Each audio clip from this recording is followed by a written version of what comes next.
Johnson Wax Program with Fibber McGee and Molly.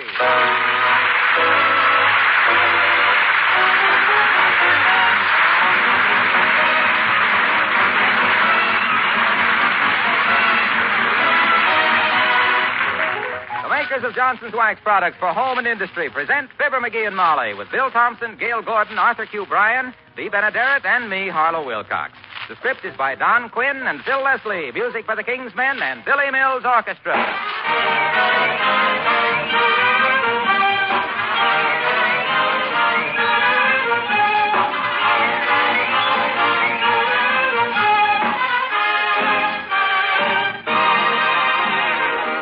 Do you remember the story of Cinderella? Her fairy godmother waved a magic wand, and in a twinkling, Cinderella changed from a dull, drab kitchen maid into a beautiful girl in a bright new dress.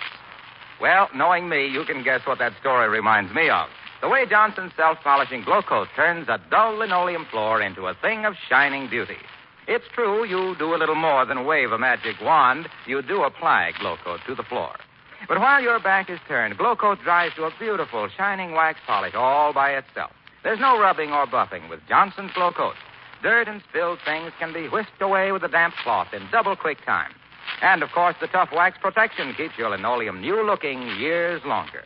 Why not try it? But look, for a brighter shine that will really last, be sure to ask for Johnson's self-polishing glow coat.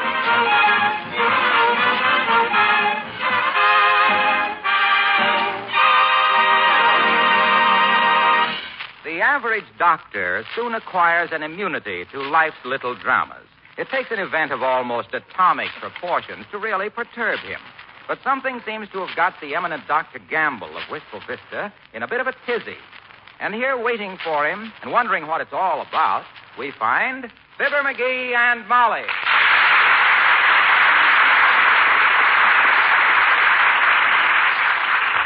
But what'd the doctor say when he called, McGee? Well, I picks up the receiver, see, and I says, Duffy's Tavern, I says. Yeah? Where the elite meet to eat and the snide meet to hide. And he says, you going to be home for a while, McGee? And I says, well, I says, I may have to run down to Washington and take John L. Lewis a cake with a hacksaw in it, but I'll wait for you. And he says, please do. I want your advice. He wants your advice? Yep. Well, now I've heard everything. At least until Hattie Carnegie calls and wants my advice about hobble skirts. Well, I don't know what's so amazing about it. Doc's a professional man, no business sense. Naturally, when he gets in a jam, he calls the only guy he knows with a level head, sound judgment, and a genius for analyzing problems. Who's that? Me. Oh. I didn't know you in that disguise. Don't kid yourself, Snooky. I may clown around, but everybody knows that underneath these twinkling blue eyes, there beats a heart of gold and a mind like a steel trap. Well, no wonder the doctor wants to see you. You're a biological curiosity. I wonder if he'll... Come in. Oh, hello, Doctor. Hello, Molly. May I have a minute of your time, Droop Snoot? Certainly, Doctor. Pray be seated. No, pray you better lie down on the couch. And close your eyes. Pull down the shades and dim the lights, Molly. Now, just relax, Doctor. Talk to me as you would to your own father. Tell me everything. Oh, now, for goodness sakes, McGee. Come off. Yes, limber lip. As a psychoanalyst, you'd make a splendid sponge diver. You have the ingratiating personality of a cottonmouth moccasin and the tact of a pile driver. Ooh. Well, come on. Quit the fiddle paddling and get down to brass monkeys. What's biting you, Fatso? Well, frankly, I'm worried about Miss Tremaine, McGee. Fifi? Heavenly days, Doctor. What's wrong with her? She eloped with the trivia doc? That's very intelligent of her, I'm sure. He's a fine guy with a great future, and you're just a human telephone extension with a bag full of benzodrine.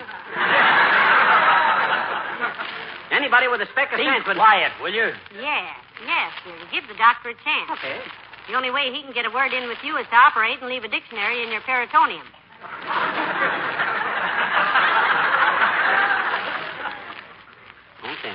Okay, Doc. I'm just as good a listener as I am a talker. Not as interesting, maybe, but tender and sympathetic. Now then, what cooks with Fifi? Someone is following her. What? Watching her apartment. Every night lately, I see a big, mysterious-looking stranger sneaking down the alley past her house. What's the guy doing while you're sneaking down the alley past her house? And why don't you walk on the sidewalk like an honest man and quit... McGee! Will you please let me get a word in, ferret face? Well, if you'd quit interrupting me, I'd soon wear myself out. Go ahead, Doctor, about this mysterious stranger. I don't like it, Molly. This man is always accompanied by a big, vicious dog, and he has his hat pulled down over his eyes. Oh, that is mysterious. The dog with his hat pulled way down. Not the dog, the man. Oh, the man. Well, look, Doctor, why don't you report it to the police? Oh, no, not me. That would put Male Latrivia in the position of being her protector. I'd like to handle this myself. Well, and why don't you? Walk up to this mug and ask him his business. He'll probably slug you with a blackjack, and while you're in the hospital with a busted skull, Fifi will be so sorry for you. McGee! For goodness sake, don't be so gruesome.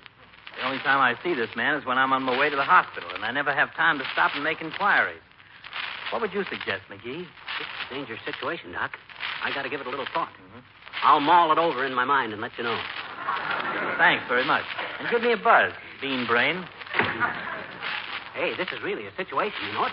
This is really fraught. Strange the doctor should lay it in your lap. Well, by George, if anybody ever hung around this house threatening a hair of your pretty little Marcel, I'd step out and unbutton his skin for him. My hero. And if that big serum salesman hasn't got the moxie to do it, I'll handle this thing myself. Hand me the phone. Here. Thanks. Hello, operator. Give me the City Detective Bureau. Hello, Dick. Dick who? They're all dicks down there. Look, Dick, I got a job for you. Send some cops over here to 79 Wistful Vista. Want to pick up a criminal. Bring tear gas, sawed-off shotguns, and $5,000 in cash. Okay, Dick. Why the 5,000, McGee? Maybe a reward out for the guy, and I don't want him to stall on the payoff. Now, let me see. Where's my squirt gun, and a bottle of ammonia, my air raid warden helmet? I'm sure I don't remember. Oh, I know. They're right here in the hall.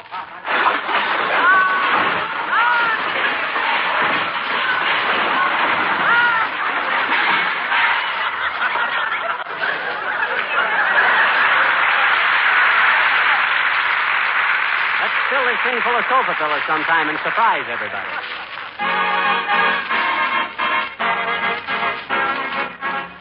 Billy Mills and the orchestra and soliloquy.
Doggone it, I wish them cops would get here. Now, let me see. I got my helmet. Where'd I put that heavy walking stick? Now, wait a minute, dearie. Why don't you let the police handle this? I don't want you coming home with a couple of cornflower ears. Cauliflower ears is the expression.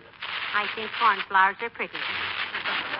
Besides, I'm not going to brawl with the fella unless it's unavoidable. I'm too dangerous when I really lose control. I ever tell you about the time I used my Eskimo hammerlock hip throw on a guy? No, what happened? I broke my leg. Tell me now, if you're going to avoid an encounter with this ruffian, why do you need your heavy walking stick? When I lead them coppers up to that character and say, officers, there's your man, I got to have something to point with. Otherwise, I'd... Come in. Oh, it's Elsie from the beauty parlor. Hi, Elsie. Hello, Elsie. Hello, Mrs. McGee. You left your compact in the beauty saloon, so I brought it back for you. The lady that sat under the dryer after you found it. Remember the one that was getting her hair did? Done, Elsie. No, it was more of a dapple gray than a dun, Mr. McGee. Maybe kind of a roan. Well, I didn't notice her, Elsie. Incidentally, how does my hair look? Dearie, if I do say so myself, it always does. That's really a stunning coiffure. She ought to be. She coiffed up $5 for it. Did you get it, kid? Coiffure? The humor lies in the similarity. Ain't funny, McGee. No kidding. My gosh, I've been waiting 3 years for somebody to throw me that straight line, so... Oh, well. Would I be too personal, Mr. McGee, if I asked you what was you doing with the walking stick? You got a Charles horse or something? You mean Charlie horse, don't you, Elsie?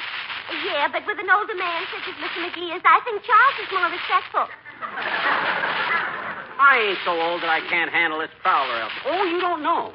There's been a mug hanging around Fifi Tremaine's house these nights. We're going to trap him tonight. He's using them walking sticks to point him out to the police, Elsie. Yeah. Oh, that'll be something, won't it? A crook on both ends of it. Are you insisting? Oh, you mean the handle. Oh. Ha-ha. Besides, this man has a big, vicious dog with him, they say, and McGee may have to beat him off with the cane. No, I don't think so, Molly. I get along good with dogs. When I was only 6 years old, Santa Claus brought me a little beagle. Was that all you're asking for, Mr. McGee? I didn't even ask him for that. I was trying to get a bugle and didn't know how to spell it. Well, I hope you won't have any trouble with this man and his dog tonight, dearie. I can mend your trousers, but there isn't any skin in my sewing basket. If you catch him, Mr. McGee, and think he might want a good home, cool me up. Isn't that a nice thought? Like dogs, Elsie? Oh, I got a dog. I was talking about the man. Just let me know, Mr. McGee, huh?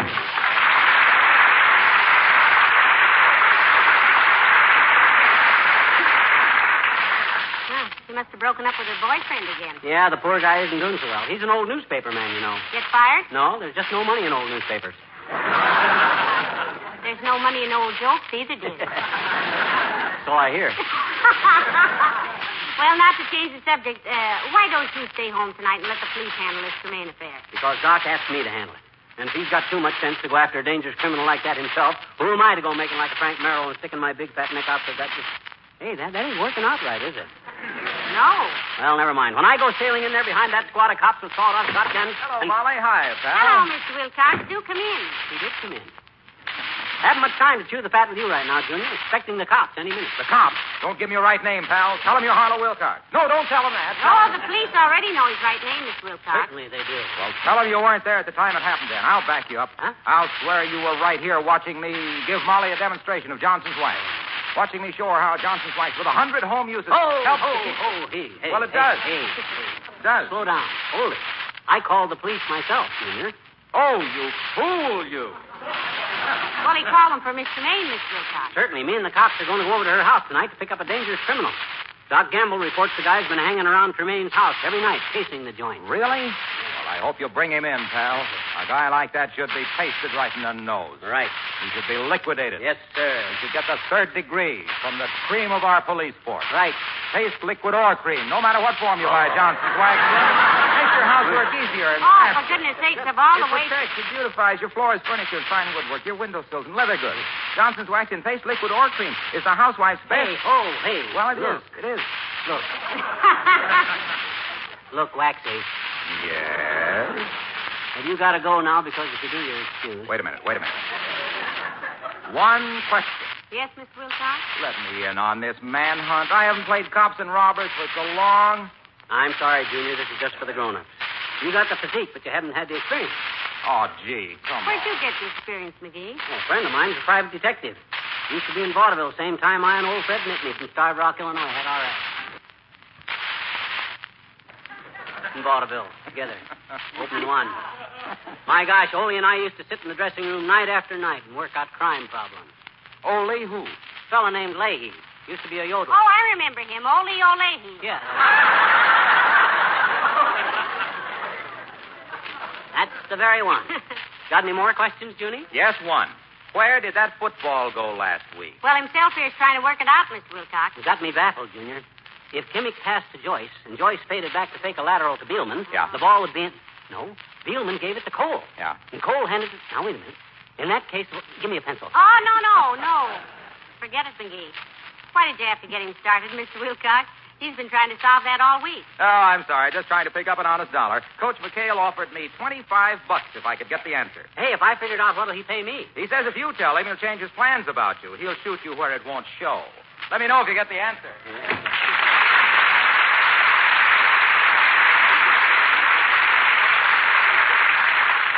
Well, I've got to go up and get into some street clothes if we're going out and do some street fighting.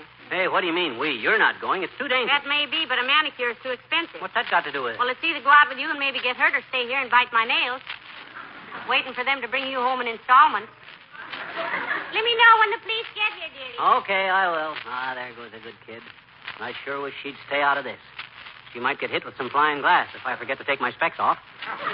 This is no time. The cops. Late as usual. Come in. Hi, mister. Huh? Oh, hi, sis.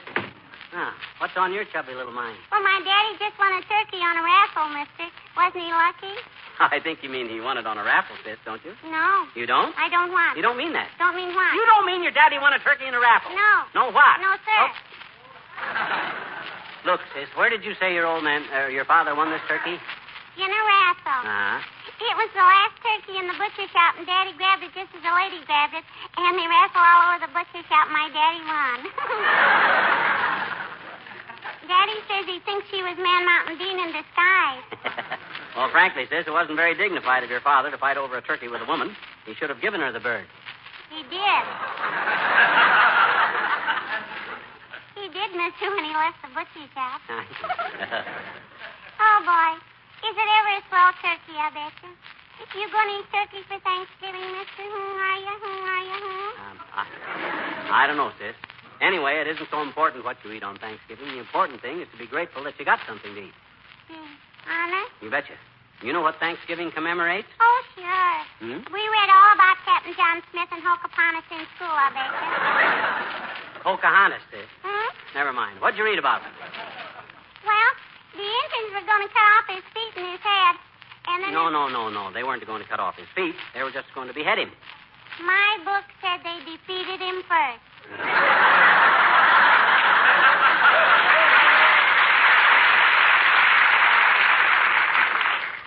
I'll buy that. And before they could hit him with the hatchet, a beautiful Indian princess named Pocahontas. Pocahontas? Hmm? Never mind. Make it Hockapontas. You know, sis, it was the Indians that took care of the Pilgrims at first and fed them and helped plant their crops. I know it. I know it. Our teacher says all this big, rich country used to belong to the Indians. That's right, sis. Hmm?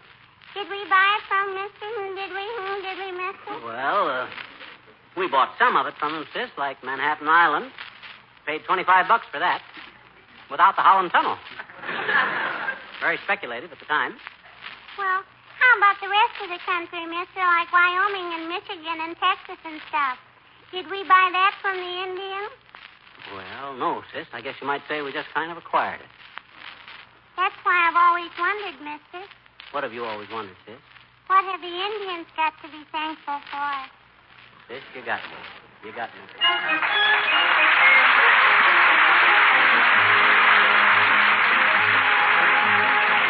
And here the King's Band to sing Cindy. Cindy, mine. I wish I was an apple hanging in the tree. And every time my sweetie passed by, she'd take a bite of me. She told me that she loved me. She called me Sugar Plum. She threw her arms around about me. I thought my time had come. Get along home, Cindy, Cindy, get along home, Cindy, Cindy, get along home, Cindy, Cindy, I'll marry you someday.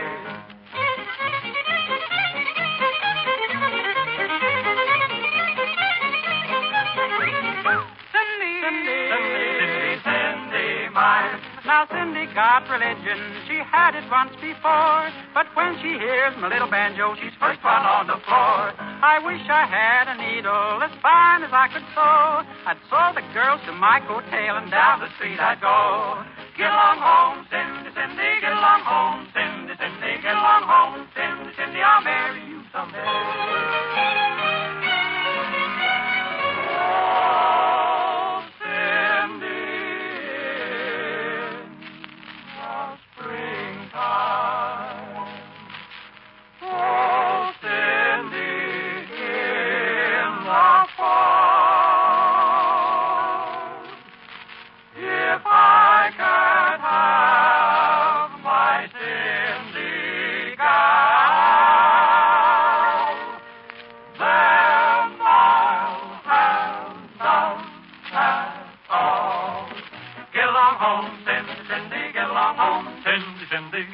home, Cindy, Cindy. I'll marry you someday. Get along home, Cindy, Cindy. Get along home, Cindy, Cindy. Get along home, Cindy, Cindy.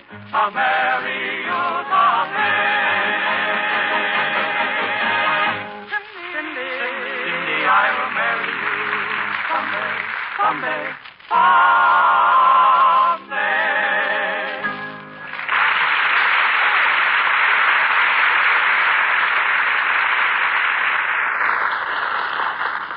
Did you get the police station on the phone again, dearie? Yep, Sergeant said they're on their way over here, on the double. Whatever that means. With those Keystone cops, it probably means two on a tandem bicycle. I hope they send plenty of sawed-off shotguns, because when I tell those boys to fire, I want to hear it. Oh, dear, McGee, don't you think we ought to let the police handle this by themselves? I can't let the police handle it, Molly. The only way the sergeant would agree to send anybody was if I'd go with them. He said they were tired chasing all over town on my false alarms, and by... Oh, what was that? Sounded like a nightstick on the... Open up in the name of the law. I know you're in there, you hooligan. Come out with your hands up, or I'm coming in. Oh, it's that flat-foot Mahoney. Come on in, you big lug. Oh! Don't display any violence, you Scot. There won't be any broken heads. If it's tear gas you want, I'm happy Oh, to... cut it out, cut it out. You pension-hungry shamrock shill. Spit out that mouthful of blanket you're talking through and sit down. We're the ones that called you. Oh, were you now? Yeah. And what was it you're calling on the brave boys in blue for and breaking up a fine pinnacle game in the basement of headquarters? And if it's to rescue a cat out of a tree, No, Officer Mahoney. This is a serious matter. One of our friends has got Prowlers. Miss Fifi Tremaine, Mahoney, the actress. There's a guy been skulking through the alley by her house with a big vicious dog. And do you think all we have to do is patrol the alleys because a bit of fluff and grass paint gets the high spirit? Well, she's the mayor's girlfriend, Officer. It doesn't make a bit of a... Or the mayor's sweetheart, is it?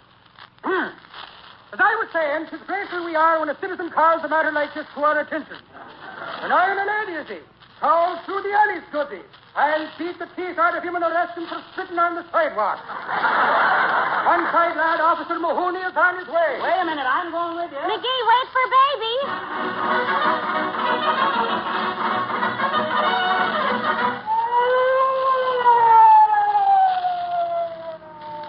What's the idea of sounding the siren, Officer Mahoney? We always approach the scene of a crime blowing the siren, Mahoney. Otherwise, the rapscallions might still be hanging around and start hooting. Well, cut it out, will you? We want to catch this guy. Hey, hold it. Turn in this alley here. That's it. Stop the motor and turn out the light. Right. Gotta get them brakes fixed. This is about the time of night when he shows up, Officer. Here's the way I got this thing planned, Mahoney. You leap out first when you see this guy. Then the dog grabs you by the leg, see? I'll blind the guy with a spotlight, and Molly screams to distract him. Then when I get back here... Get back here, is it? And where were you going? As soon as the scuffling starts, I'll run back to the house and get some clotheslines to tie him up with. 50 Cent says I'll beat you up the front steps here. Now, wait a minute. As soon as this hooligan shows his dirty face, I'll... Heavenly days. It's him. Half pulled down and a big dog. There he is at the end of the alley. Out of the car, Mahoney. We'll cover you. After you, McGee. Citizen first. I'll back you up to the full extent of my nightstick. Wait a minute. Can I get in on this? Heavenly days, Dr. Gamble. Hi, Doctor. Just in time. He's coming this way. All right, now. All out of the car. Come on. Except the lady. Don't worry about the lady. She'll be right behind whoever's nearest and biggest. Don't be afraid to mix it with him, officer. I'm a doctor. Isn't that nice now?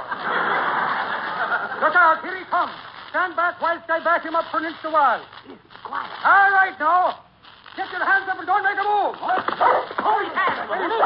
I'm officer. Now. All right, you Scotty. Come over to the light and let's have a look at you. Take a good look at me, Mahoney, so you'll know me when you see me in the commissioner's office in the morning. Ah! And may the little people protect us, 'tis his honor, the mayor. Heavenly days, the mayor. Trivia. Hi, Latrivia. Imagine meeting you here. Are you the man who's been here every night with this dog, Mr. Mayor? I am, and in my capacity as a private citizen, I believe I have a perfect right to see that Miss Tremaine's dog gets a walk in the evening. You have that, yes, indeed. Push yourself to it. Yes, be quiet, officer. Yes, sir. Mr. Mayor, I'm very sorry about this. I'd only suspected it was you, but this dog looks so big at night. But when I walk him for Fifi in the morning... What's this? You walk this dog in the morning? Certainly. I know I'm a fool, but I never thought the mayor, in all his dignity, would lower himself. Hey,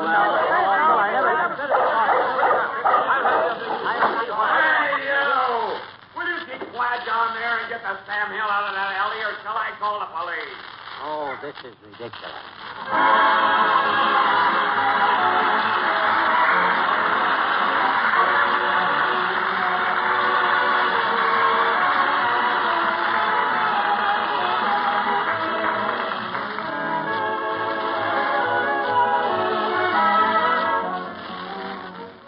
From time to time, people ask me this question. Is Johnson's Glow Coat good for other kinds of floors besides linoleum? Yes, it certainly is. Glow Coat is good for painted or varnished wood floors, for inlaid as well as printed linoleum, and for floors covered with rubber or asphalt tile. Glow Coat gives all these floors a coat of wax protection, gives them shining new beauty, and makes cleaning really simple. And it's just as easy to use Johnson's Glow Coat on these floors as on linoleum. You simply apply it, then let it dry. Glow Coat shines as it dries without rubbing or buffing. Most women, of course, find Glow Coat especially helpful in wax protecting their kitchen floors because these floors get more than average wear. Why not find out as soon as you can what beautiful linoleum and other floors you can have in your home with Johnson's self-polishing Glow Coat?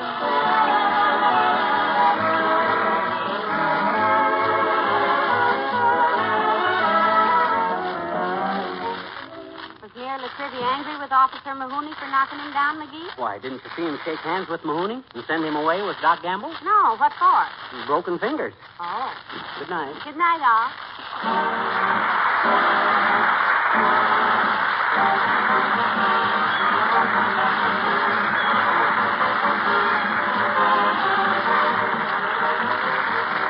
This is Harlow Wilcox speaking for the makers of Johnson's Wax Products for home and industry, inviting you all to be with us again next Tuesday night. Good night.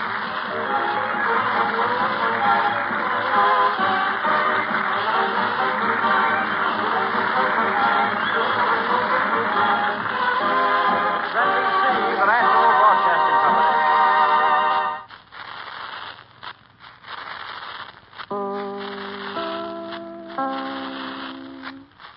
This is Chicago, WMAQ.